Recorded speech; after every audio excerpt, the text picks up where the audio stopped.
Allahu Akbar, Allahu Akbar, Allahu Akbar. La ilaha illallah, Allahu Akbar.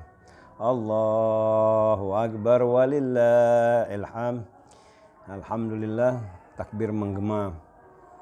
Tandanya kita memasuki hari raya Zulhijjah, berarti hari rayanya adalah hari raya Idul Adha, Idul Kurban, atau biasa juga kita sebut lebaran haji.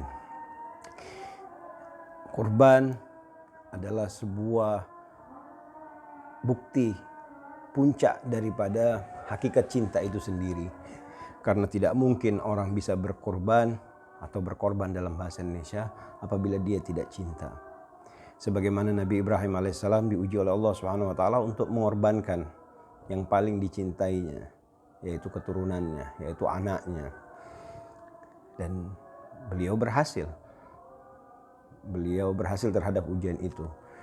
Di sini kita bisa belajar bagaimana kita bisa mengorbankan, dan jangan pernah kita mengatakan kita beriman, kita bertakwa kepada Allah Subhanahu wa taala. Kita mencintai sesuatu sebelum kita mampu untuk bisa berkorban, untuk bisa mengalahkan hawa nafsu kita atau hawa keinginan-keinginan yang menjadi naluri manusia adalah kepentingan dirinya di atas kepentingan orang lain.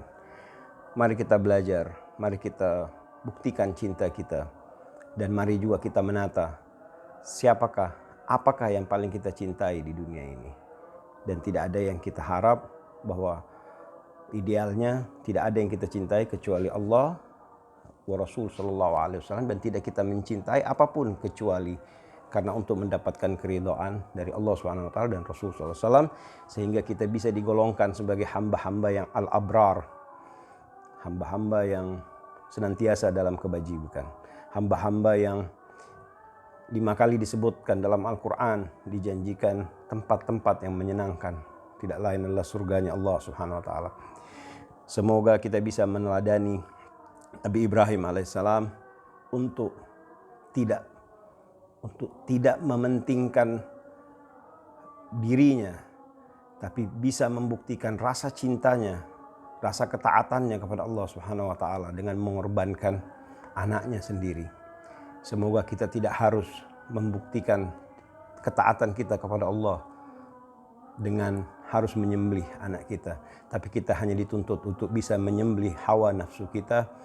Bagaimana kita melawan keinginan ego kita, menempatkan ego kita di belakang, tapi bisa berkorban untuk orang lain. Dan yang paling penting, dan orang-orang yang kita katakan bahwa kita cintai mereka. Tapi kembali lagi, kecintaan kita yang mengantarkan kepada keridhaan Allah Subhanahu wa taala dan mendapatkan cintanya Rasul sallallahu alaihi wasallam. Semoga bermanfaat. Mohon maaf lahir batin. Minal aidin wal faizin. Taqabbalallahu minna wa minkum. Assalamualaikum warahmatullahi wabarakatuh.